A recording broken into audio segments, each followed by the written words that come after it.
작년인가요? 재작년이군요. 2030 컨퍼런스에도 오셔서 또 주제 강의도 해주신 그 분 중에 긱섬이라고 하는 그 회사의 대표로 계시는 김진수 장로님이라는 분이 계세요. 그분께서 일찍이 미국에서 사업으로 크게 성공하셔서 이룬도 나시고 또 많은 기업의 직원들을 먹여 살리는 사명도 감당하시고 또 프린스턴 대학교 이사로도 함께 계시던 장로님이셨는데 나중에 그 사업체를 다 정리하고 큰 돈이 되었는데 그것을 가지고 하나님께서 필요한 사람들과 나누어 쓰라는 그런 마음을 주셔서 그것을 장학금으로도 주고 또 사역하는 곳에도 보내고 또 지금은 인디안 선교를 하시면서 어떻게 하면 그 원주민들이 자발적으로 비즈니스를 하며 자생할 수 있을지 그 구조를 만들려고 다시 긱섬이라고 하는 비즈니스를 시작하셔서 몇 년째 그것을 정착하는 사역을 하고 계세요. 경영하는 데에는 아주 일가견이 있으신 분이시죠. 또 믿음도 좋으시고. 근데 이 장로님께서 한번 이런 글을 쓰셨더라고요. 자신에게 창업하는 일에 대해서 물어보는 사람들이 많더라는 거예요. 그래서 그거에 조언을 주면서 당신이 쓴 책 중에 창업하지 말아야 될 사람이 있다 하면서 이렇게 몇 가지를 정리하셨는데 가만히 그 리스트를 보다 보니까 거기에 이름만 바꾸어서 교회 개척을 하지 말아야 될 사람이 있다 이렇게 넣으니까 딱 맞는 것 같아. 또 한 공동체의 리더 역할을 하면 안 되는 사람이 있다. 이거에도 딱 맞는 것 같고 물론 우리가 항상 그 스테레오스만 있지 않죠. 변하고 또 새롭게 되고 하는 일들이 있지만 한번 좀 들어보세요. 다음에 나오는 사람들은 창업하지 말아야 할 사람들이다. 첫 번째, 일하기를 싫어하는 사람. 직장에서 매일 퇴근이 기다려지는 사람이래요. 이런 사람들은 직장인으로는 있을 수 있지만 그 전체를 관할해서 창업하는 창업주가 돼서는 안 된다는 거죠. 두 번째, 일을 시켜주기를 기다리는 사람. 일이 끝나면 다음에 할 일이 무엇인지 모르는 사람이라는 거예요. 세 번째, 생각하지 않고 일만 하는 사람. 그 주인은 생각하면서 일하고 일꾼은 생각하지 않고 시키는 일만 한다는 거죠. 네 번째, 한 가지 일에 집중하지 못하는 사람. 일을 마무리하지 않고 벌려놓기만 하는 사람이라는 겁니다. 다섯 번째, 도망갈 궁리는 철저하게 해놓은 사람. 죽기 살기로 해도 쉽지 않은 일인데 도망갈 생각부터 하면 처음부터 지고 시작하는 게임이라는 거죠. 도망가지 않으려면 자기 돈을 많이 집어넣으면 된대요. 여섯 번째, 편안하게 살려고 비즈니스를 시작하는 사람. 비즈니스는 제대로 하려면 절대로 편안할 수가 없답니다. 하루 24시간을 고민하고 올인하려는 마음 가지지 않고는 시작하지 말라는 거죠. 일곱 번째, 개인적인 삶과 회사 일의 균형을 지키려고 하는 사람. 비즈니스는 200% 시간을 다 쏟아 부어도 어렵기 때문에 처음부터 균형을 생각하는 사람은 창업할 생각을 하지 말라는 겁니다. 여덟 번째, 보스가 되고 싶은 사람. 보스는 결과적으로 일어나는 일이라는 거예요. 그래서 보스가 되려고 하는 사람은 처음부터 모든 일을 할 수 있는 사람이어야 하고 모든 일을 할 용의가 있는 사람이어야 한다는 거죠. 그래서 그 일들이 차차 나중에 되면 자동적으로 자기가 전체를 서포트하고 관할하고 오버뷰 할 수밖에 없는 위치에 가게 된다는 겁니다. 이 내용을 보면서 무슨 생각이 들었냐면 이런 생각이 들어요. 주님의 일을 할 때도 또 우리가 어떤 일을 감당할 때도 큰 그림을 보는 사람이 있고요. 꿈을 꾸는 사람이 있어요. 그리고 그것에 대한 디테일한 액션이 들어가는 게 있죠. 모든 일이라고 제가 이렇게 감히 얘기할 수 있을 정도로 우리 삶에서 경험되는 대부분의 일들은 이 두 가지로 되는 것 같아요. 하나는 꿈을 꾸고 큰 그림을 그리는 것이 틀이 있어야 하고 그 다음에 그것을 이루는 실제적인 것은 디테일한 부분에서 계획하고 움직이고 하나하나 성취해 나가서 쌓아 올리는 이 두 가지 성실함이 함께 결합되지 않고는 요행을 바라는 일인 거죠. 그렇다면 우리 가운데 이 둘 중에 무엇은 나에게 좀 내가 그런 성향인데 어떤 부분은 내가 소홀히 하고 있는지 하는 그런 부분들도 좀 살펴볼 필요가 있을 것 같아요. 가만히 생각해 보니까 우리의 신앙생활도 그런 것 같아요. 어쩌면 믿으며 사는 일이라는 것이 한쪽으로 생각하면 그냥 내가 마음만 들이면 되지, 머리에 생각만 하면 되지, 그래서 주님께서 기뻐하실 만한 마음 품고 살면 나머지는 알아서 착착착착 이렇게 조정되고 조율돼서 알아서 잘 되겠지. 물론 그 생각이 맞을 때도 있고요. 일부분 하나님께서 일하시는 방법이기도 합니다. 하지만 그것은 특별한 경우예요. 대부분의 경우는 믿음으로 머릿속에 마음속에 그리고 꿈꾸는 일이 있고 그 다음에 그 믿음을 뒷받침하는 액션이 디테일하게 우리의 삶 가운데서 하나하나 쌓아 올려가고 힘쓰고 노력하는 일들이 반드시 뒷받침되어야 그것이 믿음 말고 다른 것으로 된다는 말이 아니라 진짜 믿음을 가진 사람이 행하는 방식이라는 거죠. 또 한 가지 이야기를 좀 해드리려고 합니다. 제자입니까? 라는 유명한 책을 쓴 후안 카를로스 오르티즈라는 목사님이 계세요.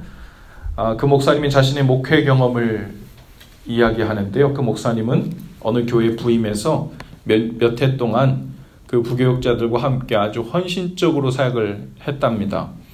하루에 16시간씩 교회에 머물면서 교회가 성장할 수 있다고 생각되는 일이면 무엇이든지 했다는 거예요. 그렇게 표현해요. 그래서 본래 한 60명 정도 있던 교회를 몇 년 사이에 600명이 되는 교회가 되었다는 거예요. 그래서 그 목사님이 이렇게 얘기해요. 자기 주위에서 자기가 교회 행정에 아주 능한 목사로 인정을 받아서 강사로도 초빙받고 아주 바쁜 삶을 살게 되었다는 겁니다. 그런데 어느 날 자신의 교회가 양적으로는 성장했는데 그 목사님이 느끼기에 교인들은 여전히 어린아이들 같다는 것을 깨닫게 되었대요. 그분의 표현에 의하면 마치 젖병을 물려주고 기저귀를 날마다 계속해서 갈아주어야 하는 교인들만 양산해내고 있는 것 같다 하는 느낌을 받았다는 거예요. 그 목사님이 이렇게 표현합니다. 모여있을 때는 무언가 되는 것 같은 느낌인데 교인들이 흩어져 돌아가고 나면 모든 것이 다 무너져 내리는 것 같은 불안함을 경험했습니다. 그래서 어느 날 교회 양해를 구하고 2주 정도 기도하는 시간을 갖기로 합니다. 그리고 기도하는 동안에 하나님께서 이 목사님에게 이런 마음을 부어주세요. 네가 교인들을 모으는 것과 코카콜라 회사가 콜라를 팔기 위하여 영업 판촉을 하는 것 사이에 무슨 차이가 있느냐? 모였을 때는 생명이 있는 것 같고 바쁜 것 같은데 흩어지고 나면 생명이 살아 움직이는 것이 전혀 보이지 않는 것 같더라는 거예요. 제가 첫 번째 이야기하는 김진수 장로님의 이야기와 이 두 번째 이야기 어쩌면 상반된 것처럼 들릴 수 있어요. 디테일한 것에 있는 대로 다 끌어모아 힘을 다 써서 무언가를 이룩한 것 같은데 나중에 가보니까 실체가 없는 것 같은 거죠. 처음에는 무언가 큰 그림을 그린 것 같은데 내가 뭘 잘못했는지 모르겠는데 맨날 그림만 그리고 맨날 그 자리에 있고 이유는 모르겠는데 하나도 이루어지지 않는 것 같은 그런 허무함이 있는 거예요. 양쪽 다 힘을 다 쓴 것 같은데 양쪽 다 실패한 것처럼 마치 보입니다. 여러분, 우리에게 진정한 구원이 주어졌다면 그 구원은 우리 속에서 가만히 있지를 못합니다. 거짓된 구원은 우리 속에 들어와서 이제 구원받았으니 됐어 하고 가만 우리를 놔둘지 모르지만 우리 속에 진정한 구원이 들어오면 그 구원은 우리 속에서 꿈틀댑니다. 그 방식이 어떠하든 어떤 방향으로 꿈틀대든 이게 움직이고 꿈틀댈 수밖에 없어요. 왜냐하면 구원은 생명이기 때문에 그래요. 그 생명이 우리 안에 들어오면 생명을 품고 있는 증거가 나타나는 거죠. 설레기도 하고 무언가 something different something new, 뭔가를 시작해야 될 것 같은 그런 마음과 부담감이 마음속에 시작되는 거예요. 하나님 말씀을 배우고 새롭게 알게 된 것이 마음속에 들어오기 시작할 때 내 삶을 이번 기회에 무언가 하나님께서 새롭게 하시려는 것인가? 내 안에서 무언가 주님께서 이루어 가시는 것 같은, 우리 공동체 내에서 주님께서 성령님의 손길을 통해 무언가를 만지시고 움직여 가시는 것 같은 느낌이 진짜 생명, 진짜 구원을 품고 있는 공동체나 개인 안에는 반드시 일어나야 된다는 거죠. 생명은 반드시 살아서 꿈틀거리죠. 그리고 우리를 변화시킵니다. 어떻게 변화시키는가 문제예요. 어떻게, 무엇으로 우리를 변화시킬까요? 아주 명백한 대답이 있어요. 지금까지 우리가 계속해서 들어왔던 대답, 오늘 본문 가운데서 우리 읽었던 대답. 우리를 무엇되라고 어떻게 변화시킨대요? 저를 한번 따라해 보십시다. 예수님을 닮아가도록. 예수님을 닮아가도록 그 방향으로 우리를 변화시켜 가시는 거예요. 우리 속에서 그 생명이 꿈틀거려서 주님을 닮고 싶고 그분을 더 알고 싶고 그분 안에 거하면서 느끼는 그 분위기, 그 임재 가운데 사는 즐거움과 기쁨이, 그 포션이 날마다 우리 삶을 점령해 들어오는 거죠. 그걸 다른 말로 예수님을 닮아간다 그러고, 그걸 다른 말로 주님과 더 깊이 동행한다고 그러고, 그것을 다른 말로 주님을 더 알게 되었다 그러고, 주님과의 친밀함이 더 깊어졌다 얘기합니다. 오늘 저와 여러분의 삶은 어떻습니까? 진정한 구원, 참된 생명이신 주님을 마음에 깊이 모셨다면 그 생명이 교회에서뿐 아니라 우리 가정에서도, 직장에서도, 운전할 때에도 꿈틀거리고 움직이는 것이 있어야 돼요.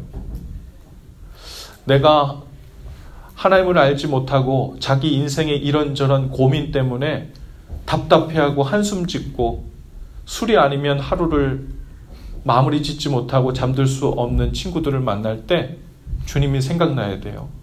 우리 속에 있는 그 생명이 어떻게 흘러가고 나눠질 수 있을까 고민이 시작돼야 돼요. 우리 속에 생명을 품고 있다면 그 증거가 분명히 그렇게 드러나야 하죠. 바울은 오늘 이 본문에서 에베소 성도들에게 편지를 쓰고 있어요. 그런데 지금 이 편지 쓰고 있는 순간이 당시 로마의 감옥에 갇혀 있는 중이었습니다. 주 안에서 갇힌 자라고 자기 자신을 그렇게 표현하고 있어요. 자신의 매임이 결코 부끄럽지 않은 매임이라는 것을 거듭 강조하고 있습니다. 그리고 여기 그 가련한 한 죄수의 에베소 성도들을 향한 간청이 쓰여진 글이 바로 오늘 우리가 읽은 본문인데요. 그 편지에 쓰여진 이 바울의 간청의 내용, 그 중심이 무엇이냐면 제발 좀 하나님의 부르심에 합당하게 행하라는 거예요. 제발 좀 하나님의 부르심에 합당하게 행하라. 감옥에 갇힌 자신을 돌아봐 달라는 것도 아니고, 자신의 석방을 위해 힘써 달라는 것도 아니고, 물품이나 보석금을 내달라는 것도 아니에요. 믿는 성도들에게 그 부르심에 합당하게 행하라고 사도 바울이 감옥에 갇힌 채로 간청하고 있어요. 바울의 눈에 보기에 아마도 에베소 성도들의 모습이 마치 영적인 어린아이와 같은 믿음을 가진 것처럼 보였던 것 같습니다. 그래서 감옥에 갇혀있는 자신의 형편보다도 그들의 형편이 오히려 더 위태로워 보이고, 더 불안해 보이고, 더 한숨 짓는 삶이 되어 보이고, 더 소망 없어 보이고, 육체적으로는 갇히지 않고 매이지 않았지만 그들의 삶은 소망이 없고 향방을 잃은 것처럼 하루하루 사는 것처럼 보인 거죠. 14절에 보니까 바울의 마음이 이렇게 나타나요. 이는 우리가 이제부터 어린아이가 되지 아니하여 사람의 속임수와 간사한 유혹에 빠져 온갖 교훈의 풍조에 밀려 요동하지 않게 하려 함이라. 지금 에베소 성도들의 삶이 이랬던 거예요. 어린아이의 믿음을 계속해서 갖고 있다 보니까 사람의 속임수에 잘 넘어가고요. 간사한 유혹에 쉽게 빠지고요. 온갖 이런 교훈 저런 교훈 풍조에 밀려서 요동하면서 표류하는 배처럼 기준 없이 왔다 갔다 하는 모습이 지금 에베소 성도들의 딱 그 모습인 거예요. 이제 더 이상 주님을 아는 일에 있어서도 어린아이가 되지 말고, 믿음이 쉽게 약해지지도 않고, 판단할 때도 변덕스럽지 않고, 모든 시험에 쉽게 굴복하지 말고, 사람들이 시키는데도 휘둘리지 않도록 하는 일이 필요하다는 겁니다. 그렇게 쉽게 휘청이는 신앙생활에서 벗어나기 위해서 바울은 오늘 본문에서 어떤 표현을 쓰고 있냐면 온전한 사람이 되라고 합니다. 온전한 사람. 이게 좀 부담스러운 표현이죠. 온전한 사람. 이 온전하다는 말을 NIV 영어 표현에 보니까요, mature, 성숙한 사람이라고 했어요. 실수 없는 완벽한 사람이 아니라 성숙한 사람. 그러면 이 성숙한 사람이라는 것은 문맥 속에서 무슨 의미냐? 저를 한번 따라해 볼까요? 믿는 것과 아는 것에 하나가 되는 일. 믿는 것과 아는 것에 하나가 되어 온전한 사람을 이루어, 이렇게 이야기하거든요. 믿는 것과 아는 일에 하나가 돼요. 우리는 이 믿음이라는 말 잘 사용하는데 정말 잘 사용해야 돼요. 왜냐하면 우리가 친구들 사이에 일반적으로 세상에서 사용하는 그 단어로서의 믿음이 성경에서 말하는 그 믿음이 아니거든요. 근데 우리는 그냥 믿음이란 단어만 딱 보고 나면 너 나 믿어? 내가 내 친구라는 거, 내가 사기 안 칠 거라는 거, 내가 당신 정말 사랑하는 거 믿어? 예스와 노로 그냥 간단히 끝나버리는 일로 착각하거든요. 근데 성경에서 말하는 믿음은 그런 믿음이 아니거든요. 그래서 우리는 신앙생활도 착각해요. 신앙생활도 혼란스러워해요. 아, 주님, 제가 주님을 믿는다고 한 100만 번을 얘기했을걸요? 통성 기도할 때도 큰 소리도 외쳐 부르기도 하고 조용히 얘기도 하고, 도대체 제대로 믿으려면 어떻게 해야지 그 믿음이 완전해지는 겁니까? 그래서 그 믿음이라는 것에 이야기하는데, 믿으면 살고, 믿으면 믿는 대로 되고, 믿으면 문제가 해결되고, 믿으면 제 기도를 들어주시고, 왜 약속하신 것이 그대로 안 됩니까? 그리고 우리는 고민 속에 빠지고 혼란 속에 빠져요. 그리고 고민하다 혼란스러워하다 assumption, 혼자 추측하거나 제풀에 나가 떨어지거나, 아, 이거 어렵고 복잡해서 이 땅에 사는 동안은 하나님에 대해서 알기를 포기해야 되겠다. 천국 가서 주님 얼굴 배우고 그때 가서 좀 알려달라고 해야 되겠다. 이 땅 사는 동안은 그냥 되는 대로 대강 필요한 것, 은혜와 복을 누리다 사는 것을 선택해야 되겠다 하는 분들이 적지 않은 것 같아요. 그런데 이 믿는 것과 아는 것이라는 표현을 감사하게도 바울이 구분해서 오늘 본문에서 설명하고 있습니다.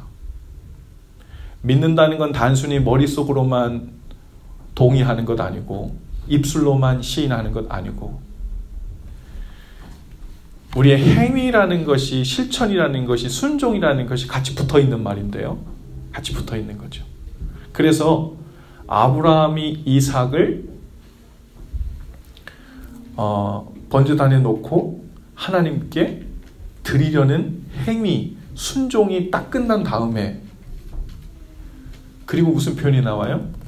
아브라함이 하나님을 믿음에, 그 믿음을 의롭게 여기셨다, 이렇게 표현한 거예요. 순종이었는데요, 그 순종을 보고 아브라함이 하나님을 믿음에. 뒤에 아는 일이라는 것도 어떻게 보면 지식적인 것에 우리가 머물 수 있지만, 성경에서 알다라는 말, 물론 여러 단어들이 사용되지만 그 중에 가장 많이 사용되는 단어는 야다라고 하는 단어인데요.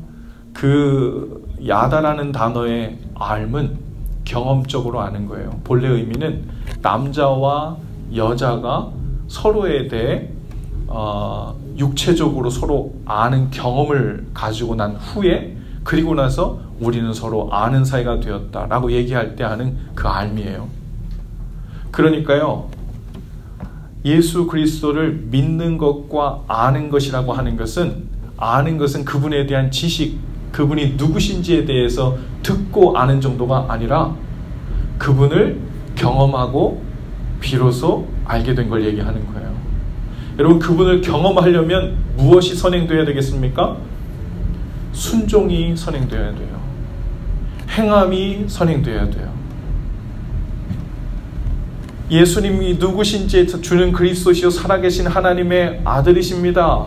영접하는 자고 그 이름을 믿는 자들에게는 하나님의 자녀가 되는 권세를 주셨다라는 말씀도 내가 믿어요.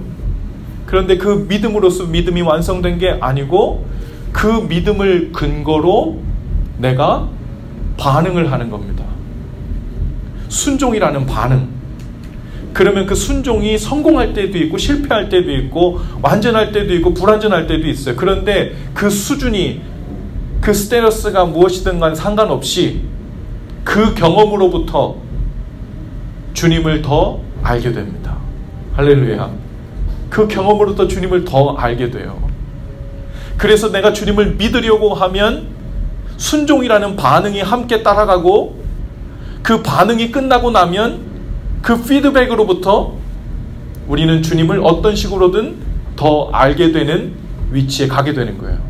이 사이클이 계속 돌아가면서 우리의 믿음은 더 커지고 그분을 아는 것도 순종을 통해 더 커지고, 그래서 사도 바울이 무슨 표현을 씁니까?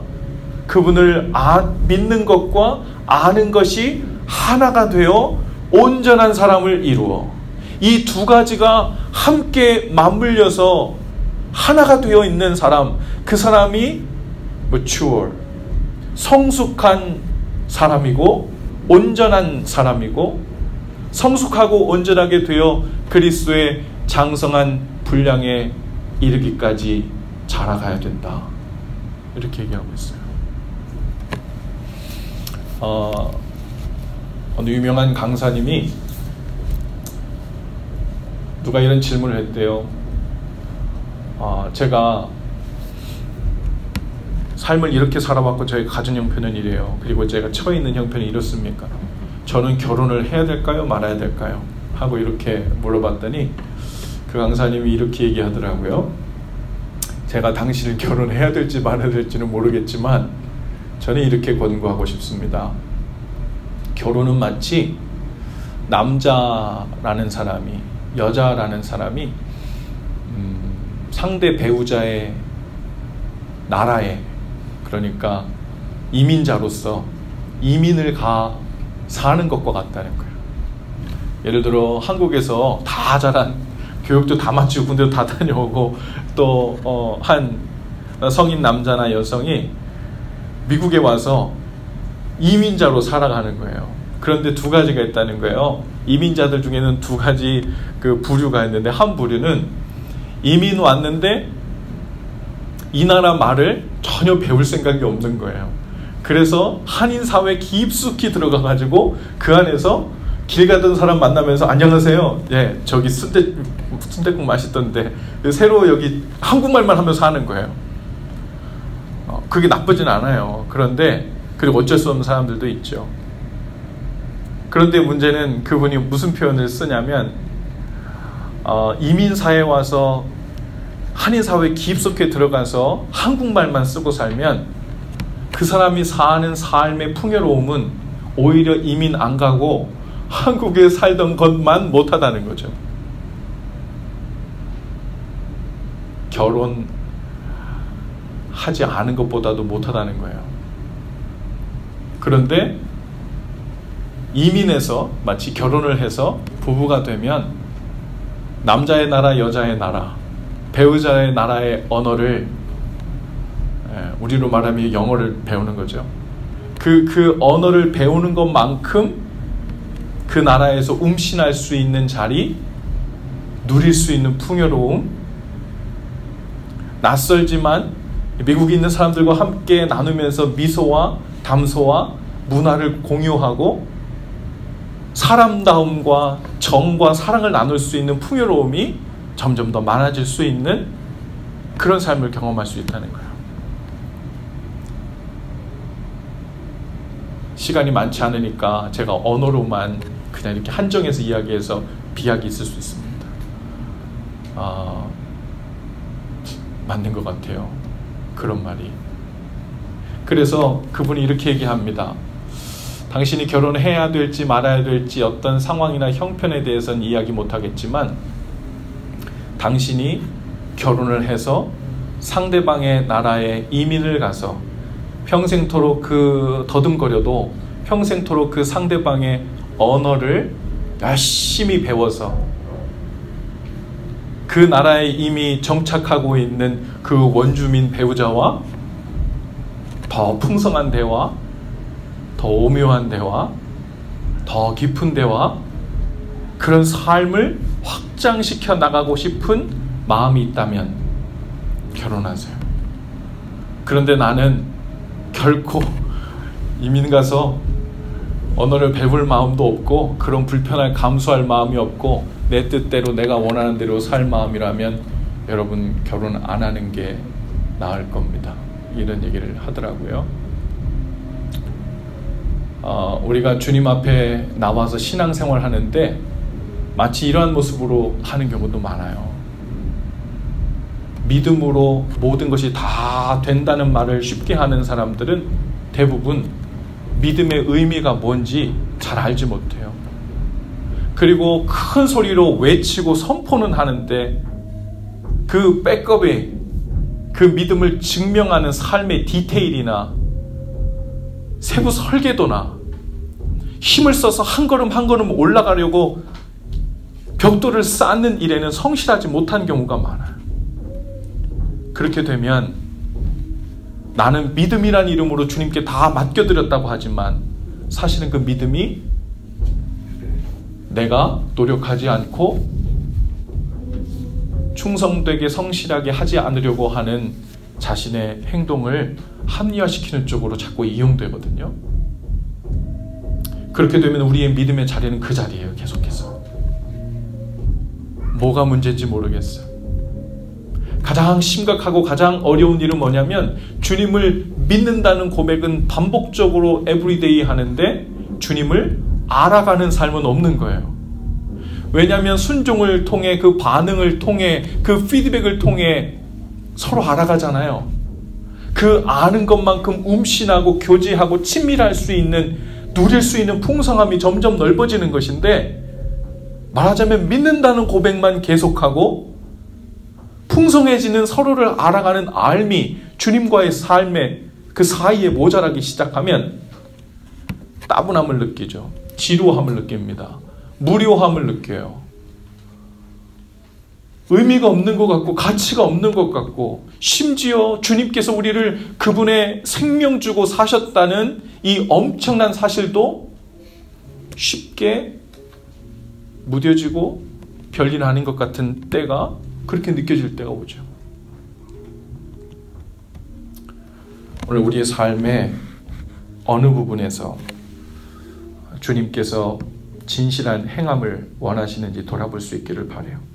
요한일서 3장 18절에 보니까 자녀들아 우리가 말과 혀로만 사랑하지 말고 행함과 진실함으로 하자. 이것은 믿기도 하고 사랑도 하자라는 말이 아니에요. 믿는다면 진실한 행함의 그 사랑함이 반드시 같이 있어야 된다는 말이죠. 시편 34편 8절에 보니까 너희는 여호와의 선하심을 맛보아 알지어다. 그에게 피하는 자는 복이 있도다. 여러분 맛보아 아는 일, 그냥 알아지는 게 아니라 맛을 봐야 알게 돼요. 맛을 보는 것은 그 믿음에 대한 반응할 때 맛이 보아집니다. 여러분 개인의 삶이든 가정의 삶이든 부부의 관계든 연인의 관계든 교회 안의 어느 공동체든 제가 여러분에게 한 가지 좀 점검하고 하나님 앞에서 세워보고자 했으면 좋겠다고 권고하는 것은, 여러분, 하나님께서 여러분에게 이런 삶을 주셨으면 좋겠다, 그것을 꿈꾸시고 마음에 그리시고 소원하시고 또 기도하실 수 있기를 바라요.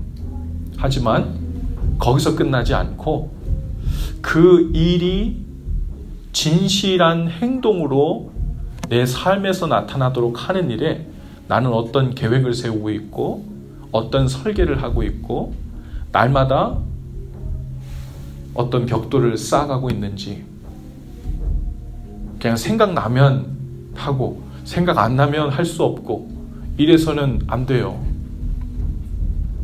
분명한 우리 안에 설계도가 있어야 돼요. 그 얘기는 주님의 뜻을 꺾고 내가 원하는 대로 삶을 살라는 것이 아니라 주님 안에서 성령께서 주시는 때 마음에 거리낌 없이 주시는 그 방향성을 갖고 날마다 힘써 애쓰는 부분이 있어야 된다는 거예요. 성공하지 못해도 괜찮아요. 날마다 그것에 그 완전한 성취를 하지 못해도 괜찮아요. 제가 보니까요, 부부 사이도 그렇더라고요. 같이 살면서 어떤 약속을 행합니다. 우리가 더 나은 가정이 되기 위해서, 더 나은 아빠, 더 나은 엄마, 더 나은 부부로 살기 위해서 어떤 계획을 세웁니다. 근데 때로 우리 안에 항상 좋을 때만 있는 게 아니에요. 죄가 발동될 때도 있어요. 원치 않는 욕심이, 이기심이 발동될 때도 있어요. 사랑하는 사이에서도. 그러면 그게 발동되면 어떻게 하겠어요? 서로 실망도 하겠죠. 원망하는 일도 있겠죠. 그래도 실패해도 그걸 세우고 계속해서 노력하고 그 선상에서 실패하는 게 좋아요. 그러면요, 그것이 얼마만큼 성공을 했든 얼마만큼 실패를 했든 그것이 피드백이 이루어집니다. 그리고 또 다른 차원의 서로를 아는 영역이 생겨요. 성공하면요, 고마워하고 나를 존중해 주는구나, 그리고 그 사랑이 깊어지고 하는 모습으로도 그 알미 새로워지지만요, 실패하게 됐을 경우에도 새로운 알미 이루어져요. 아, 내 아내도, 내 남편도, 우리 아이도, 우리 부모님도 나하고 똑같은 죄인이구나. 그래서 내가 기다려줘야 하고, 내가 주님께 용서받는 것처럼 나도 계속 용서해줘야 하고, 아, 그렇게 해줘야 되는 사람이구나. 그것도 알아가는 영역이에요. 근데 주님 안에서 이 트라이가 없으면 우리는 계속해서 믿음이라는 대명제만 주님 앞에 큰 소리로 외치면서 우리의 영혼은 어린아이의 자리에 계속 머물 수 있어요. 오늘 하나님 앞에서 우리가 머물러 있는 자리가 어디인지 한번 살펴보시고 믿는 일과 아는 일에 하나가 되어 온전하게 되는 일이 시작될 수 있기를 바랍니다. 그 성숙함의 첫걸음이 떼어질 수 있게 되기를 바랍니다. 우리 앞뒤자분 인사하시면서 이렇게 한번 인사하실까요? 이제 온전해질 때입니다. 한 번 더, 이제 온전해질 때입니다. 한 번 더 합시다. 이제 온전해질 때입니다. 우리 가능하신 분들은 자리에서 다 일어나실까요? 여러분 잘 살면서 경험하셨을 겁니다. 우리 삶에 나타나는 대부분의 고통은요, 무엇이 부족해서가 아니에요. 문제가 빨리 해결되지 않아서가 아닙니다. 대부분의 문제는 그 문제를 큰 문제 아닌 일로 수용하고 소화할 수 있는 성숙함이 우리에게 없어서 문제예요. 이기심으로 죄로 달릴 수 있는 사람이 우리 주변에도 있을 수 있죠. 그런데 그것을 소화하고 봐줄 수 있는 넉넉한 사랑의 눈이 우리 가운데 그 성숙함이 없기 때문에 그래요. 물론 이 두 가지가 함께 개선되고 발전되어야 되는 것이지만 주님께서 우리에게 늘 먼저 명하시는 것은 나를 따라오라는 겁니다. 너 자신을 부인하라는 겁니다. 내 십자가를 지라는 겁니다. 그리고 주님 원하시는 자리에서 서로 시간을 주고 기다려주고 주님을 닮아가는 일에 힘쓰면서 그 닮아간 것만큼 풍요와 넉넉함과 평강을 누리자는 겁니다. 이게 제자 되는 길이죠. 쉽지 않지만 이 길이 생명의 길입니다. 쉽지 않지만 이 길로 가야 변화를 경험하고 생명이 무엇인지 알게 됩니다. 우리 찬양 함께 하시면서 우리의 고백이 되기를 원합니다. 그 마음으로 함께 고백하십시다.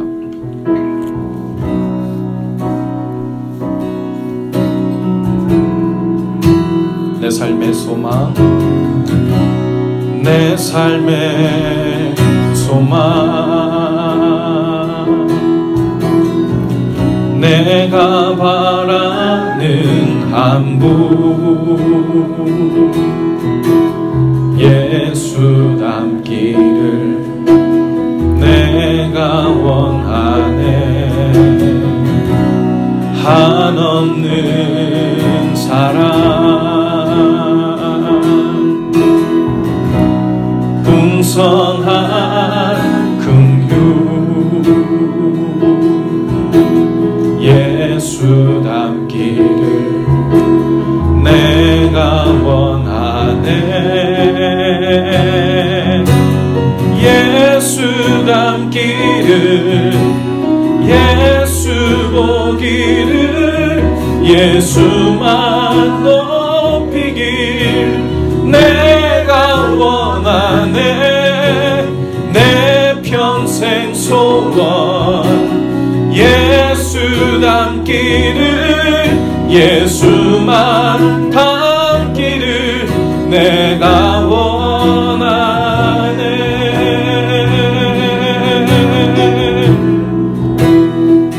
온유하시고 온유하시고